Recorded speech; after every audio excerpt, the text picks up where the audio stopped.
ته وایم چې پاکستان افغانستان منډیي جوړوي. افغانستان یو داسې شل مات ګډ مملکت باندې بدلوي چې د لاهور د کارخانې تولیې او برستړې چې کوم د په کابل کې خرڅېږي افغانستان د دې جوګان نه وي چې د ګنډلو ستنم جوړه کړي او دې دپاره ښه اصلاح په لاسو راغلې ده. کله رباني په لاس کې ونیسي او کله ګلبدین په لاس کې ونیسي. اوس چېرې ته خبره وکړه چې یوه نوې ډله پکې راوتې ده چې طالبان ځه ته وایي کندهار یې نیولی دی. دا پکې یا نوې ده او پاکستان وزیر داخله هم تللی دی بابر صاحب ته. نو دا وروڼو موږ تاسو ته پکار دي چې د پاکستان د دې شومې منصوبې نه موږ ځان خبر کړو. دغه پاکستان د ملیټري انټیلیجنس افغاني دړمارو ته پیسې ورکړي چې تاسو افغاني بندونه والوځوئ. افغاني بندونو الوځولو باندې کم اسلام آبادېږي یا کم ګاونډیتوب دی. خو د ښه پوهېږي چې افغاني د برق ذریعه زه ختم کړه. نن سبا برق د ټول صنعتي قوت منبع ده چې کوم مملکت برق نه لري هغه هېڅ هم نشي کولی. نو دا مات ګوډ په درونډا کې یا یو ځای بل ده چې افغاني برق دی دا هم پاکستان ورانولو. نن چې کوم د ایران راننوتی دی په هرات کې درته ناست دی.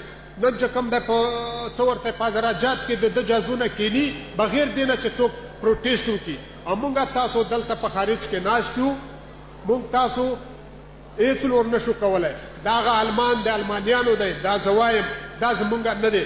که دلته موږ ډېرې پیسې وګټو که دلته موږ ډېر تعلیم وکړو دلته موږ قدر نشو پیدا کولی. زمونږ قدر هغه خړه خاوره ده چې کوم ته افغانستان وایي.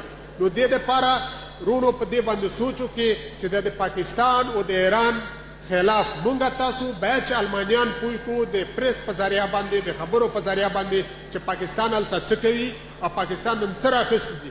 کونړ تاسو ولیده چې ټوکړې ټوکړې کړو. نن جلابات راخیستې ده. نن چې کوم د کندهار باندې قبضه وکړه او سبا به دا افغانستان ملک درته خلاص وي. په کابل کې به یو د ګیرې وال درته کېنولی وي لکه آزاد کشمیر والا او د افغانستان اداره به د اسلام آباد نه کېږي. دا هغه څه د ټوکې خبرې نه دي. نه ما خپل په بستره کې سر ما کړی دی جوړې کړي مې دي. دا هغه سپېره حقیقتونه دي چې په تاسو باندې را روان دي. نو زه دا وایم چې د دې ملاتړ پکار دی. نو دغه پښتون سوشل ډیموکریټک پارټي بنیادي مقصد هم دا دی چې موږ غواړو چې هغه جوړ افغانستان چې کوم موږ ته لوی بابا احمدشاه پرېښی دی چا بیرته بحال کړو.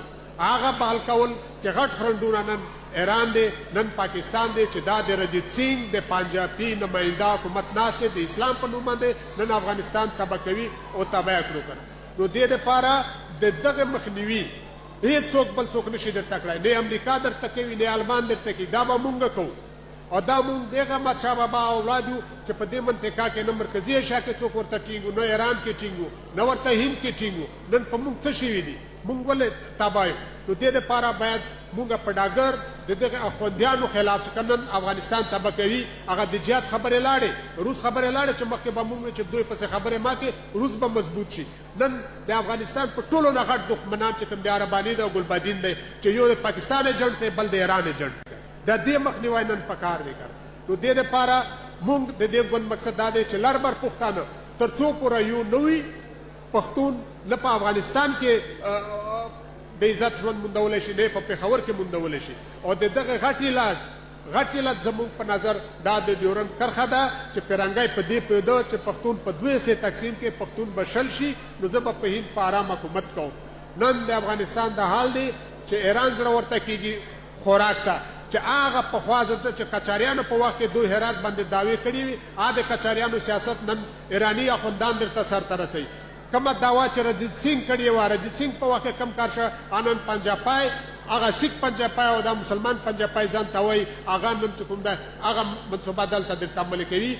زمونږ ستاسو شناخت د منځوري زمونږ ستاسو شناخت ورکوي. نو باید دا ته مونږ تاسو بیدار شو. که څه مونږ دلته ګوریلایي جنګ نشو کولی خو دا جنګ کولی شو چې یو الماني سره د اخبار په شکل کې یو شکل بل شکل کې یو او بل دا دی چې که چېرته افغانستان ته منځه لاړ زه امریکنیانو ته وایم غربیانو ته وایم دا هغه افغانستان د فونډامنټالیزم مرکز جوړیږي. دا افغانستان کې چې یو ځل فونډامنټالیزم خپا کېښوده زه دا مغرب ته وایم چې دا د ټروریزم او د ترور یو غټ مرکز جوړیږي. بیا به مغرب خوب نه وکړي. نن مغرب ته پکار دی چې د افغاني ملي جمهوري خلکو سره کومک وکړي چې د فونډامنټالیزم مخه ونیول شي او دا مخیله نیول شي چې لار بر پښتون یو شي. او تر څو پورې چې لار بر پښتون یو نه وي سټیبلیټیټ قرار په مرکزي ایشیا او د مرکزي ایشیا کې افغانستان زړه دی چې زړه بیمار دا ټوله منطقه بیماره ده.